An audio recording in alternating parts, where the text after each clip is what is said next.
Patna ASP सदर अभिनव कुमार भाग रहे हैं मीडिया के सवालों से, भाग रहे हैं उन सवालों से जिसका जवाब उन्होंने बीते दिनों यह कह करके दिया था कि बच्ची ने नींद की गोली खाकर सुसाइड किया है। और यह एंगल चला गया सुसाइड की तरफ, जबकि परिवार वाले लगातार कहते रहे बच्ची के साथ गलत हुआ है। जी बिल्कुल, आपने सही सुना। आज अभिनव कुमार से मीडिया जब सवाल पूछ रही थी, सर बताइए, आप ही ने कहा था बच्ची ने नींद की गोली खाकर सुसाइड की है, तो बोल क्यों नहीं रहे हैं? जहानाबाद की बेटी के साथ जो घटना हुआ है पटना के शंभू गर्ल्स हॉस्टल में, उस गर्ल्स हॉस्टल में कई सारे खुलासे अब हो रहे हैं। चित्रकूट नगर थाना की प्रभारी रोशनी कुमारी ने जो रिपोर्ट बनाकर एएसपी सदर को दिया, वही रिपोर्ट एसएसपी कार्तिकेय शर्मा को दिया, वही रिपोर्ट एसपी साहब को भी मिला। तमाम लोग एक ही बात रट लगाते रहे, बच्ची ने सुसाइड किया है, नींद की दवाई खाकर सुसाइड किया है। मोबाइल के सर्च हिस्ट्री में नींद की गोली की सर्च कर रही थी, तमाम सारे बातें सामने आई। लेकिन जब पोस्टमार्टम रिपोर्ट आया तो सबके होश उड़ गए, नींद उड़ गए। सवाल उठने लगा प्रशासन पर, पटना पुलिस पर। जो पटना पुलिस लगातार ये कहती रही है कि हम आगे हैं क्राइम को कंट्रोल करने में, अपराध को कम करने में, लेकिन एक बच्ची जो जहानाबाद से पटना में पढ़ने के लिए आई, एक हॉस्टल में रह रही थी, नीट की तैयारी कर रही थी, यानी मेडिकल की तैयारी कर रही थी। आपके थाना प्रभारी की नासमझी के कारण बच्ची की मौत हो गई। उस बच्ची के माँ बाप बिलख रहे हैं, रो रहे हैं, परिजन दहाड़ मार कर रो रहे हैं। ना जाने क्या क्या सपने पाल रखे होंगे उस बच्ची के माँ बाप ने। उस बच्ची ना जाने कितनी सपना देखा होगा उन्होंने, डॉक्टर बनेंगे, लोगों की सेवा करेंगे। लेकिन क्या हुआ, क्या हासिल हुआ पटना के हॉस्टल में रह करके पढ़ाई करने के बाद? एएसपी साहब से सवाल का जवाब नहीं बन रहा है। वो भाग रहे हैं, वो भाग रहे हैं उस सवाल से जिस सवाल का जवाब उनको देना चाहिए। किसके कहने पर उन्होंने ये कह दिया कि बच्ची ने सुसाइड किया है नींद की गोली खाकर? विसरा रिपोर्ट आने तक उन्होंने इंतजार क्यों नहीं किया? पोस्टमार्टम रिपोर्ट आने तक उन्होंने इंतजार क्यों नहीं किया? क्योंकि कानून के किताबों में साफ तौर पर लिखा है, संदिग्ध अवस्था में अगर किसी महिला की मौत होती है तो उसमें केस बनता है। 3 दिनों तक अस्पताल अस्पताल अस्पताल क्यों घुमाती रही हॉस्टल के संचालक?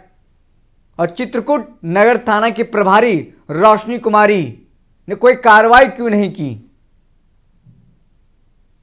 रूम को सील करना चाहिए था, क्राइम स्पॉट पर एफएसएल की टीम को भेजकर वहां सबूत इकट्ठा करने चाहिए थे। लेकिन क्या सबूत पहले ही मिटा दिए जा चुके थे? क्या किसी के दबाव में आकर रोशनी कुमारी ने ऐसा कदम उठाया? प्रभात मेमोरियल अस्पताल ले जाने से पहले शाहजहानंद मेडिकल में भी लेके जाया गया, ऐसा कहा जा रहा है। क्या वहां पर कुछ उनके साथ हुआ? परिजन कहते हैं, उनकी मां कहती है कि जब मैं उनसे मिली तो वो जिंदा थी। पोस्टमार्टम रिपोर्ट बताता है उनके गर्दन पर जख्म थे, प्राइवेट पार्ट में जख्म थे, उसके छाती पर जख्म थे, जिसमें उसके साथ गलत हो रहा था। वो बहुत कोशिश कर रही थी खुद को बचाने की। हम आप बस उसको महसूस कर सकते हैं, लेकिन जिसने झेला होगा, जिस बच्चे के साथ ये सब कुछ हुआ, सोच के देखिए क्या होता है। हम बस चिल्लाने के लिए नहीं कह रहे हैं, हम बस बताने के लिए नहीं बता रहे हैं। हम आपको बता रहे हैं कि इस सिस्टम ने एक बच्ची को मार दिया। अगर सिस्टम जिंदा होता तो बच्ची भी जिंदा होती। हम उस सिस्टम के दोषी हैं, हम सभी उस सिस्टम के दोषी हैं जिसके कारण आज बच्ची नहीं हमारे बीच है। वो बच्ची किसी समाज की बच्ची नहीं थी, वो बच्ची बिहार की बच्ची थी। आज नेताओं का भर भर के बयान आ रहा है। हर नेता आजकल इस पे कूद रहे हैं क्योंकि जानता है, लोग नेता जान रहे हैं कि इस पर मुझे अटेंशन मिलेगा। क्या इसीलिए आप बयान दे रहे हैं? नेताजी सोच के देखिए, क्या आपको अपनी बच्ची और समाज की बच्ची नहीं लगती है? जवाब दीजिएगा एसपी साहब और एसएसपी साहब और एसएसपी साहब, क्योंकि आप लोगों ने जो प्रथम दृष्टया जो पहली बार बयान दिया है, यही कहा है कि बच्ची ने नींद की गोली खाकर सुसाइड किया है। हर कोई आराम से था कि भैया कोई पर्सनल मामला होगा, क्योंकि आजकल देख रहे हैं सोशल मीडिया पर क्या हो रहा है। तहकीकात होगी इस मामले की, लेकिन मामला कुछ और निकल रहा है। पोस्टमार्टम रिपोर्ट आने के बाद सबके होश उड़ गए। परिवार वाले जो कह रहे थे बिल्कुल सच साबित हो गया। परिवार वाले शुरू से कहते रहे हैं कि उनके साथ कुछ गलत हुआ है, हॉस्टल संचालक ने गलत किया है, हॉस्टल में उनके साथ कुछ गलत हुआ है। परिवार वालों के बाद पोस्टमार्टम रिपोर्ट में सच हुआ।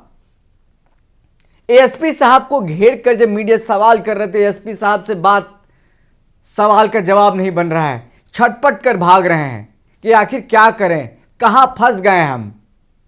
एएसपी साहब थोड़ी संवेदनशील बनते तो आपको त्वरित में जवाबदेही या फिर जवाब देने का जो आदत बन गया है, लोगों के फट से जवाब दे देते हैं।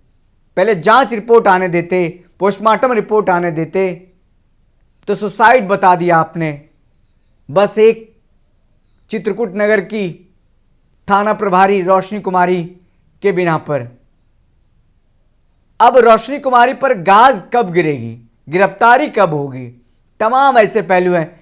क्या एसपी को सस्पेंड किया जाएगा? क्या एएसपी भी सस्पेंड होंगे, एसपी सस्पेंड होंगे और एसएसपी भी? क्योंकि एसएसपी साहब ने भी बयान दिया है यही कि कोई ऐसा मामला नहीं पुष्टि हो रहा है जो बच्ची के साथ गलत हो। पोस्टमार्टम रिपोर्ट जब आया तो क्या बता रहा है एसएसपी साहब, एसपी साहब और एएसपी साहब? कई सारे राज अभी खुले हैं क्योंकि एसआईटी का गठन हो चुका है। एसआईटी जांच सिरे से कर रही है, शुरुआत से कर रही है। आईजी रैंक के अधिकारी इस जांच में हैं। कहा जा रहा है कि एएसपी अभिनव कुमार भी हैं, जांच को इधर उधर भी कर सकते हैं। अब देखना होगा क्या कुछ होता है, लेकिन मामला जल्दी सुलझानी चाहिए। इस सिस्टम में सड़े हुए सरांध लोगों को हटानी चाहिए ताकि हमारा बिहार सुरक्षित रहे। फिलहाल इस खबर में इतना ही। हमें दीजिए इजाजत, फिर मिलते किसी बड़ी खबर के साथ। तब तक के लिए बहुत बहुत शुक्रिया।